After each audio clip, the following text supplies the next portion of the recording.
world famous. Yo, what's up? My name is E.L. I come from Ghana. I'm a musician, producer, singer, movie scorer, actor, but my main thing is making music, beautiful African music. I've been out here grinding, keep on trying, the system overload.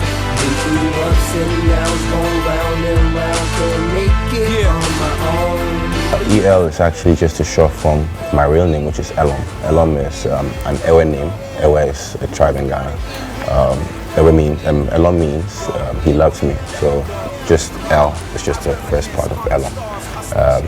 Everybody calls me El. My mom calls me El. So it's like, it's not really a nickname. It's actually something which is actually becoming my real name. A prophecy that give birth, let the world remember this.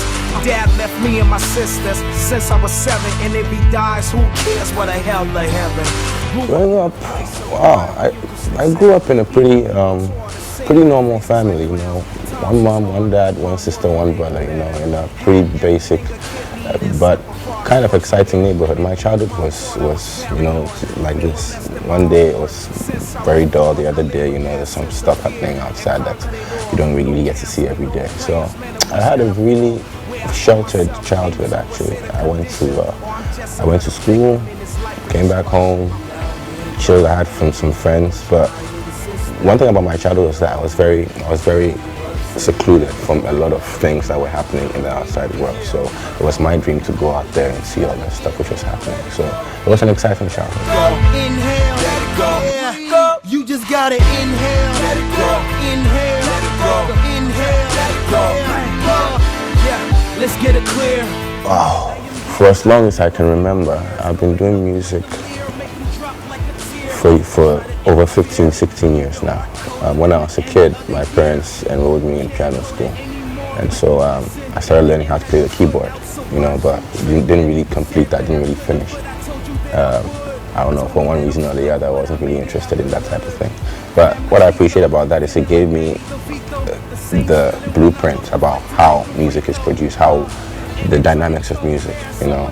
And so I started with poetry, actually. My mom would have me write a poem.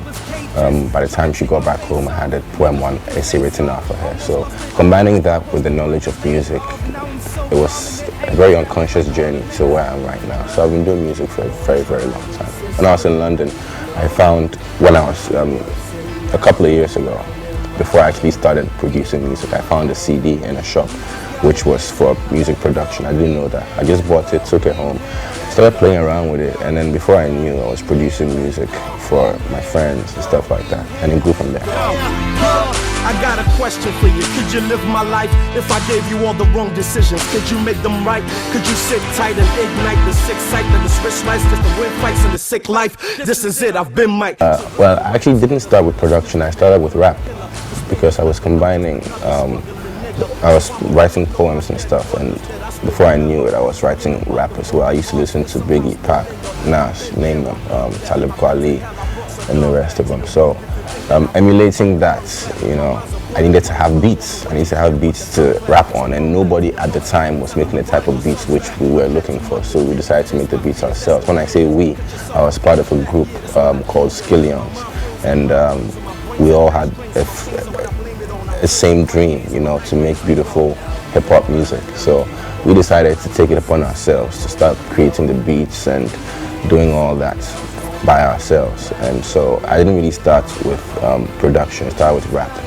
And from there, we met other like minds, you know, people around us who had the same dream, the same ideas and stuff, such as you mentioned, like Trigmatic, like Sarkodie and stuff like that. And from there, our network expanded. So it started small and kept meeting more and more people. You know, it's a big thing. Same time medicine. It's kind of funny standing in the rain, slinging cane, trying to get this money. Feel my pain, all up in my vein, running down my tummy. Aggressive and determined, it's why I live so clumsy. Living a dark life, trying to see my future sunny. Wow. It changes, so it changes. On a certain particular day, I just want to go to the studio and bang out beats all day, back to back, back to back, back to back. And on other days, you want to rap on those beats. You have ideas, you have things you want to say, and concepts you want to express. So I really can't choose. Whenever I'm asked that question, it's really, really, really hard to choose from beat making and rapping. it varies. They keep on trying, system overload. Been through ups and downs, going round and round, can't make it on my own. But you just gotta inhale, let it go, inhale, let it go. It's been hard, you know. It's not been an easy journey, because I remember when I used to have a studio in Osu, and very, very raggedy studio, man. We did our best in there to make beautiful music. It was an inspiring environment, you know. And then from there we graduated to an even more classy studio, a more ultra-modern studio. So it's been hard, but at the same time, it's been exciting, because you're doing this with your boys, you're doing this with your clique, your friends, and you see each other growing, you see the growth in each other, and it's been adventurous, it's been enlightening, it's been fun. Friends, we blow spare cash, we call it loose ends. I swear I hate on no one, we all God's family. I live life slower ever since we lost Randy, so I welcome stormy weather. Scratch that, I'm awaiting it. I wake up, I'm bathing it, I'm anticipating it. I don't know what people out there are saying about me right now. I know I try to make beautiful music that is appreciated by the masses, and when you try hard, when you work hard to achieve something, you get your props. So I get a lot of props from people that I like this song, I feel this video, I like what you said in this track. But when it comes to general perception, I think I'm doing quite a good job, and we just thank God. I thank my team for hooking me up, because it's just not me alone. EL is not just one person. EL is an accumulation of so much effort from different people. So I think I'm getting pretty good feedback for now.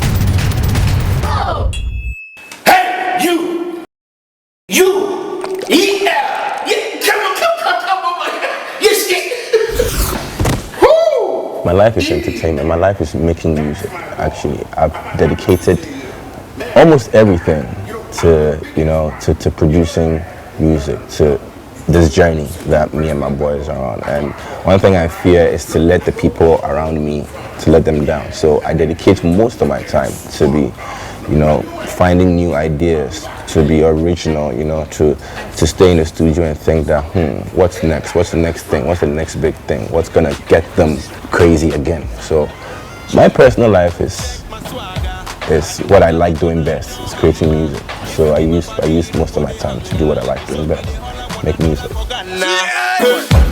Check my way though. Waiting on they do it, they make you they hate though. Waiting on they do it, they make you they afraid though. Challenge, nobody move till I say so. Go. You're gonna get me talking, man. I think what we lack in the Ghanaian music industry is structure. You see, in every industry, you have bolts and nuts. You have a chain of work. It moves from A to B to C to D, and you have structures that are put in place to enable that mechanism to work. And I think what we lack is just structure. You know, artists don't even have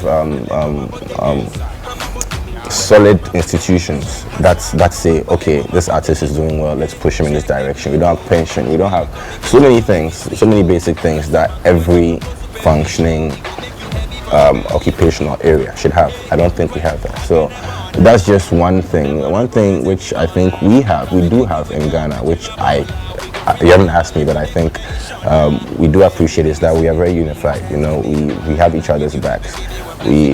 We might not express it openly, but we know each other. So when anybody needs any type of thing, it's very easy for him to pick up the phone and say, "Yo, my guy, help me out with this and that."